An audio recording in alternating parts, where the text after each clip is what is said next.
in jeopardy today because the Supreme Court's standing is sorely damaged. And the way we repair it is straightforward. We undo the damage that the Republicans have done by restoring balance. And we do it by adding 4 seats to the court to create a 13-member Supreme Court. How do you solve a problem like the Roberts Court, a court that has 6 out of 9 justices that are, well, ideologically to the right? Well, maybe you can just increase the number of Supreme Court justices. Does that sound impossible? Maybe, but it's not impossible because, you know, the Constitution says you can't. It's just a matter of getting enough people on board with doing it. You could pass bills and sign them into law, and then, boom, it happens. And there are people out there who want to do it, like people, for instance, Massachusetts Senator Ed Markey, one of a group of Democratic lawmakers who proposed a bill to expand the Supreme Court from 9 seats to 13 seats today. Just before Markey and his colleagues made their announcement in front of the court, Speaker of the House Nancy Pelosi said she had, quote, no plans to bring it to the floor. But, you know, figuring out a way to deal with the Roberts Court, which has a lot of conservative justices who are quite young, is going to be important if Democrats want to do things like protect reproductive rights, LGBTQ rights, and crucially voting rights. The senator who proposed that bill, which will add 4 seats to the Supreme Court, Senator Ed Markey, Democrat of Massachusetts, joins me now. First of all, Senator Markey, just talk me through, if you were successful, how the bill would work. Well, the bill would amend the U.S. Code, and it would increase the number of Supreme Court justices from 9 until 13. The number 9 is not in the United States Constitution. Originally, we only had 6 Supreme Court justices. So the number has been changed 6 or 7 times in our history.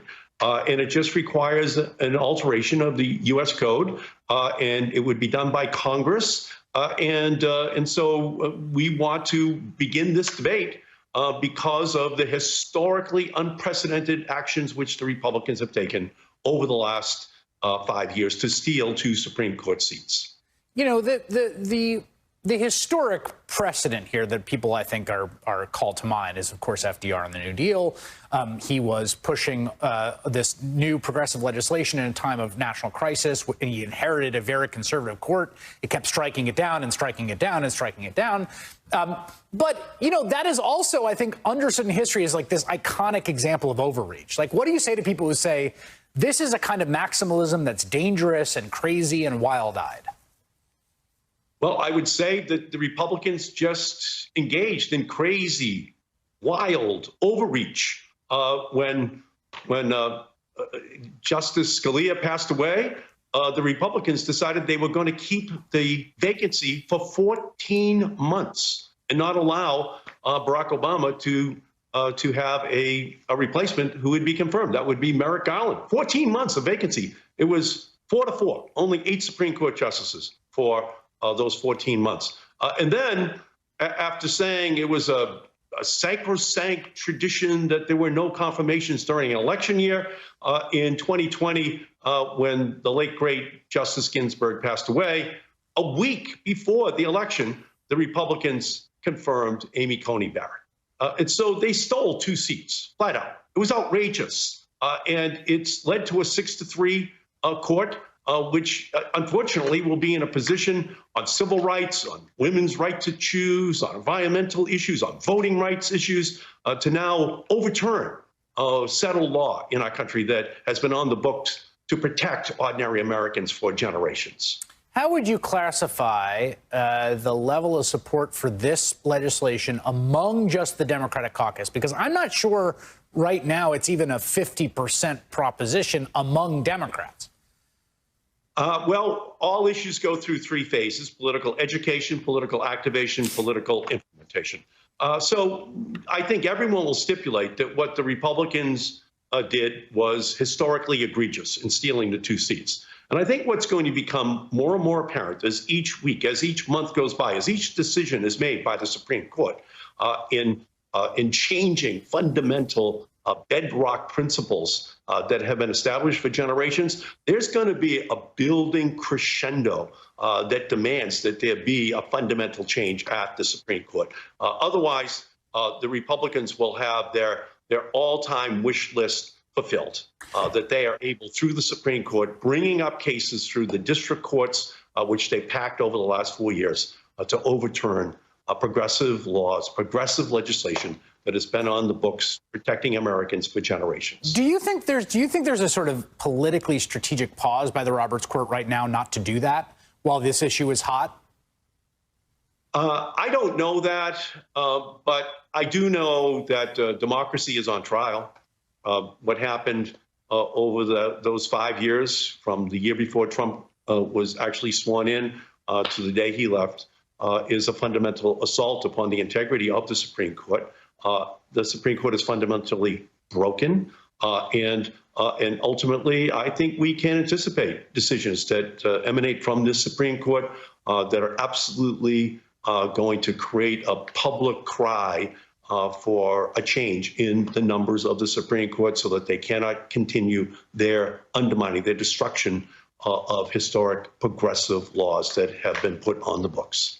Senator Ed Markey of Massachusetts has introduced that legislation to expand the court to 13 members. Thank you so much for your time. No, you're welcome. Thank you. Good evening from New York. I'm Chris Hayes. I know it does not feel this way day in and day out. There is so much anguish right now, and we're going to talk about some of the stories in the news causing that anguish. But I still think it is still worth considering. Right now, we are living in a time of one of the most incredible scientific achievements in recent memory.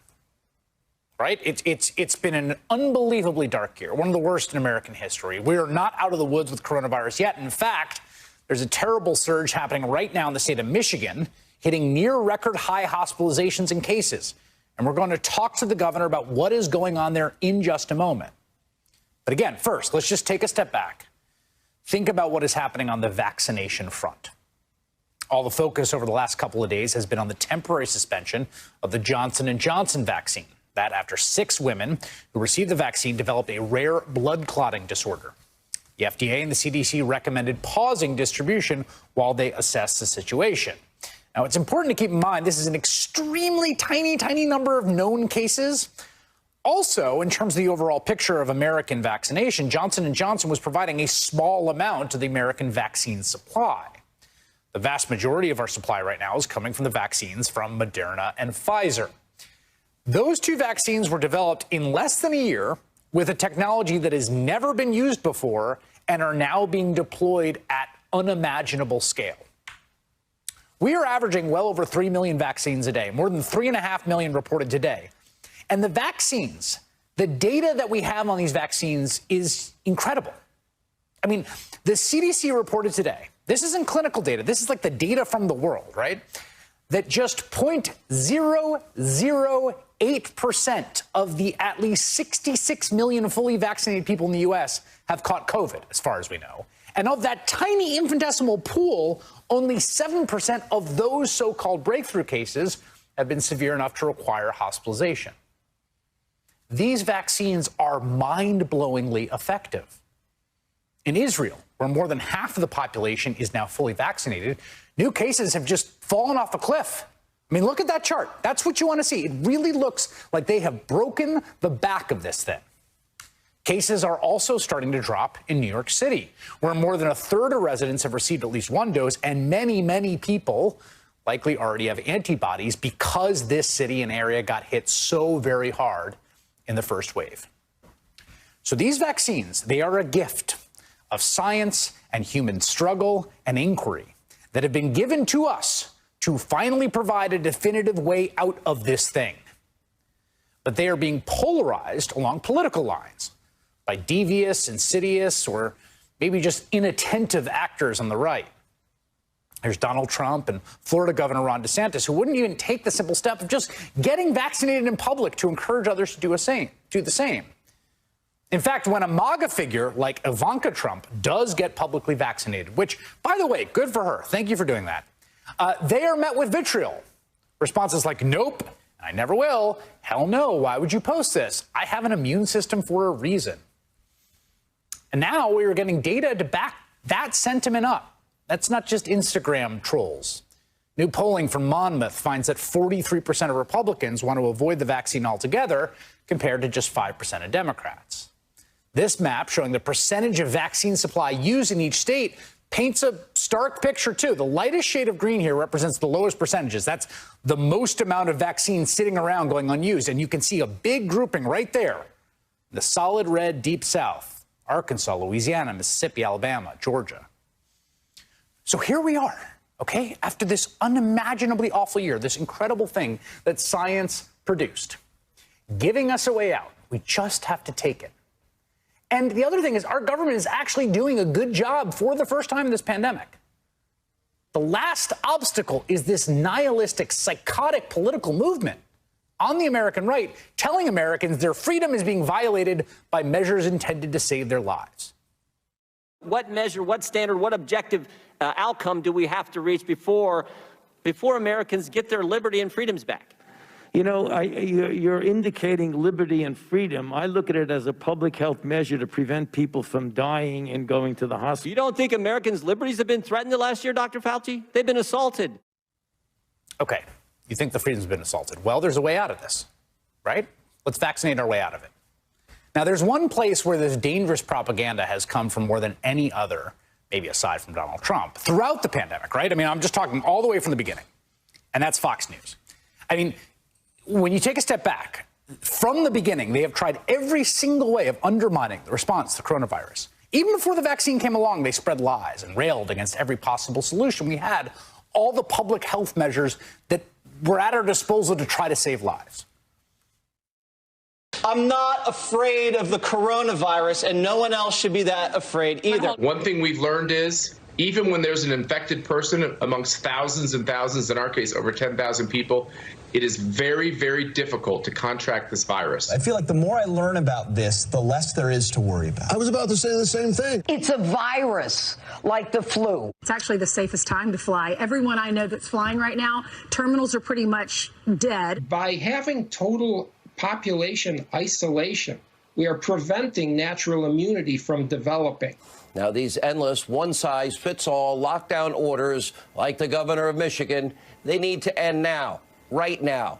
Many are willing to take the risk of contracting the virus. We've seen that in the polling, frankly, what they rate as more worrisome to them.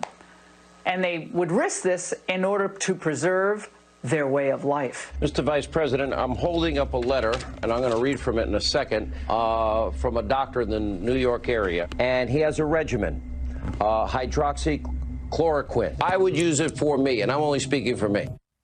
Okay, so we had the lockdowns. It's just like the flu. It's actually not that bad. It's hard to get. The lockdowns don't work. The lockdowns are tyrannical.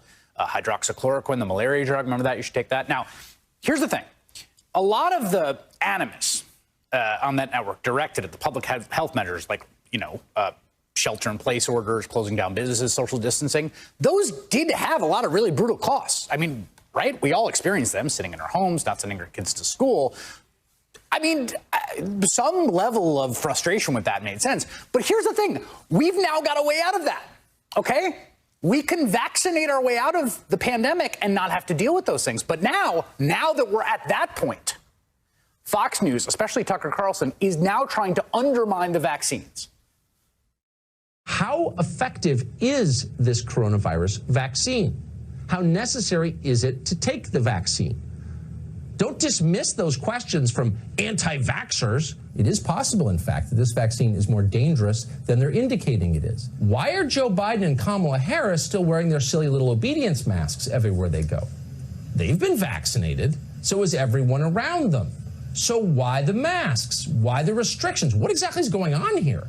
We know it's not science. We know that for certain. If vaccines work, why are vaccinated people still banned from living normal lives? So maybe it doesn't work, and they're simply not telling you that. Yeah, why all this thing? Why? I'm just asking questions. Why am I always asking questions? I don't know. I'm just asking questions, okay? While all of that has been flowing over the airwaves into millions of American homes, the head of Fox News' parent company, Lachlan Murdoch, he moved his family to Australia. Now, let's be clear here. That makes a certain amount of sense, of course. His father grew up there, started his career there. And Lord knows, I don't begrudge anyone moving their family anywhere. But, it is notable because Australia is a place that basically does not have the coronavirus, which would be a nice thing to experience. But, the reason they don't have that is their government undertook stringent public health measures at the beginning of the pandemic to lock people in place, to stop them from moving around, to contact trace and snuff out the virus. And when it reappeared, you know what they did? They locked down again. And when people violated the movement restrictions, which were stricter than anything any state in America ever did, it was front page news and a national scandal. Teenagers crossing the Queensland border. And through those policies that Fox News would describe as absolute tyranny and whip up anger against if they happened here, well, Australia basically got rid of the virus. So Lachlan Murdoch can live in Australia, along with the rest of that country, as if COVID basically doesn't exist. And they can enjoy their music festivals. They can go out to eat and have weddings and all that stuff. Lucky him. The only reason that was possible is because of a government that was able to undertake the kinds of policies that Murdoch's own network has been subverting and sabotaging from day one. The outcome in the United States is in no small part on their hands. It continues to be to this day, because we're not out of the woods yet. Michigan Governor Gretchen Whitmer was a target of some of the most vicious propaganda from Fox News and Donald Trump over her attempts to control the pandemic. She even faced down armed protesters at her Capitol building and a kidnapping plot. And our state is now suffering from the worst outbreak in the country. And Governor Whitmer, thank you for being here. First, I want to just get a top-line read on how the state of Michigan is doing. Well, we know that we are seeing a resurgence of COVID all across our state. And I think some of it is because we as a nation did not rally to beat this virus. We have turned on one another, and this virus has taken an incredible toll on us. We in Michigan still have smart policies in place. I don't currently have all the same powers I did a year ago, but we do still have a mask mandate. We do still have capacity requirements. I mean, we've got some of the strongest protocols in the country, and yet this virus has come raging back.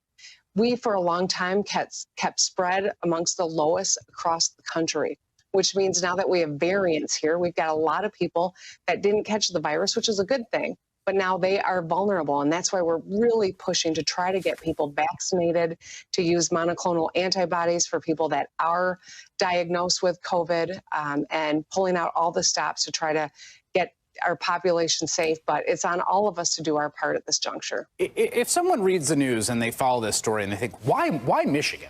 Right? I mean, it's like Michigan's not really an outlier in terms of where you are on the scale of open or closed, right? Not particularly aggressive.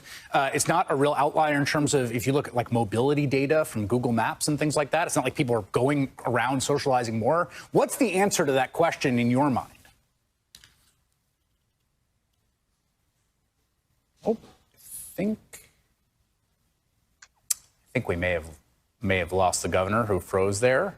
We may have her back. Governor, are you there? I'm here. Sorry about that. I don't know what happened, but I'm back. Good.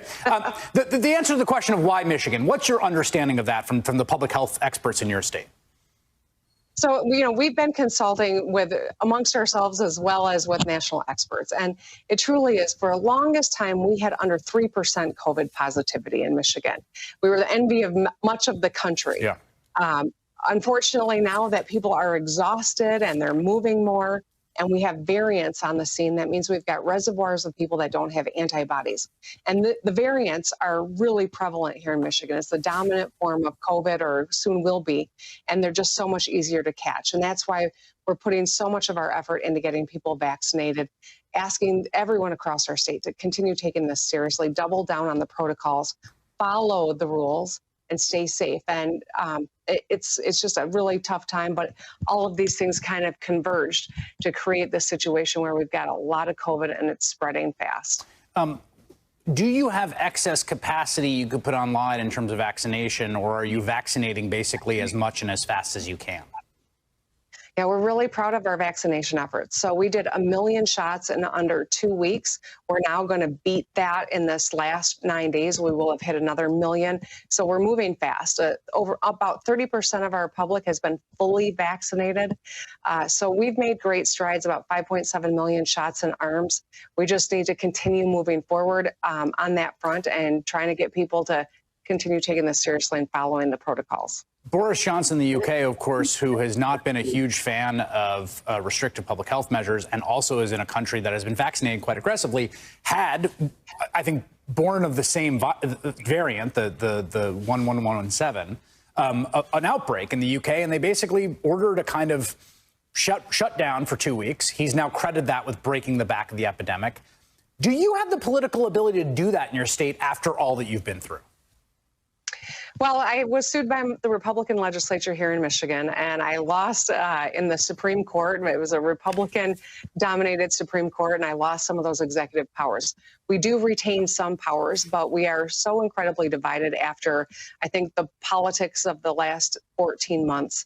And so it is a very difficult moment where I'm still trying to get the legislature to just deploy resources that the Trump administration sent us. So what might seem like a natural thing to do is much more complicated than what the CDC might suggest when you look at the reality here on the ground. But we do have some of the strongest protocols in place, and if people would double down on it and make their vaccination appointment, we'll get through this. All right, go get vaccinated, Michiganders and everyone else. Governor Gretchen Whitmer, thank you so much for your time tonight. Thank you. It has been more than 3 months since the insurrection at the Capitol, and we still do not have a full accounting of the failures that allowed a mob of Trump supporters to overrun police in their attempt to overturn democracy. Today, the U.S. Capitol Police's internal watchdog testified before a House committee that Capitol Police had failed to adequately disseminate intelligence information, and that rank-and-file officers were not warned about the looming threat. Were the officers, the rank and file captains, the lieutenants, were they briefed by the supervisors prior to going on duty about the level of force insurrectionists had described using on January 6th? To answer your question, no, we haven't seen where the basic line officers, the rank and file, were briefed totally on the intelligence that they had. And that's one of the reasons why we're saying, let's get our folks with security clearances that they can have the ability to view any type of intelligence documents and not any type of watered down. They get the information that they need to do their jobs and to be safe. The testimony follows a 104-page report from that inspector general that found that officials had been warned explicitly that Trump supporters, fueled by the president's repeated lies the election had been stolen, had made specific plans to target Congress, that they were actively promoting violence. According to the report, a January 3rd threat assessment warned the targets of the pro-Trump supporters were not necessarily counter-protesters, but rather Congress itself. And that Stop the Steal's propensity to attract white supremacists, militia members, and others who actively promote violence may lead to a significantly dangerous situation for law enforcement and the general public alike. The failures to adequately prepare led to Capitol Police, of course, being overwhelmed and overmatched by the Trump mob, with at least 138 officers in the Capitol Police and D.C. Metropolitan Police Department sustaining injuries, including concussions, fractures, and burns, as well, of course, as the death of Capitol Police Officer Brian Sicknick. Now the Washington Post has reconstructed how those failures left police severely disadvantaged, with one D.C. police commander requesting backup at least 17 times as the mob swelled to massively outnumber officers. One of the reporters who put together that amazing 18-minute reconstruction of the events that day, Washington Post video reporter Sarah Kalin. Sarah, it's fantastic work. I learned a lot from it. How did you put this reconstruction of that timeline together? Yeah, so thank you for having me. How we brought this video sync together is we did something called a visual timeline. So we grabbed as much footage as we can of the east side and the west side of the Capitol, and we put it in a visual timeline by using time codes from videographers and also time codes from live streams.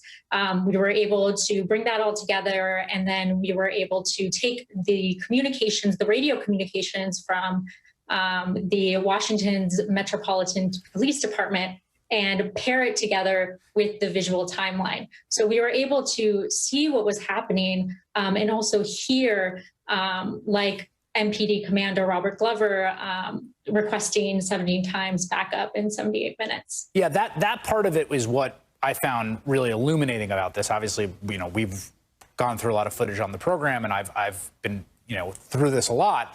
Hearing that match with those radio calls showed the level of distress, near panic, and also the fact that there was just no one on the other end. There were no people to be deployed. Like, they keep saying, where is everyone? And they're getting what? Yeah, exactly. We do hear a response where they say that Unit 42 is going to attempt to provide backup. Though when that announcement comes out that they're going to provide backup, it takes 20 minutes, over 20 minutes for them to get to Glover. We can see in the footage that they are completely surrounded by the mob, and there's really no clear path for them to get to Glover and the other MPD officers. There's at one point the invocation of a DSO team that they're asking for. What is that? Yeah, the DSO team is a team that is going to help the officers. It's something that they could really use. They could really help them in their trying to protect that line. As I can see on the screen, they're really trying to protect that platform from the rioters who are trying to completely overwhelm them and get closer to the Capitol.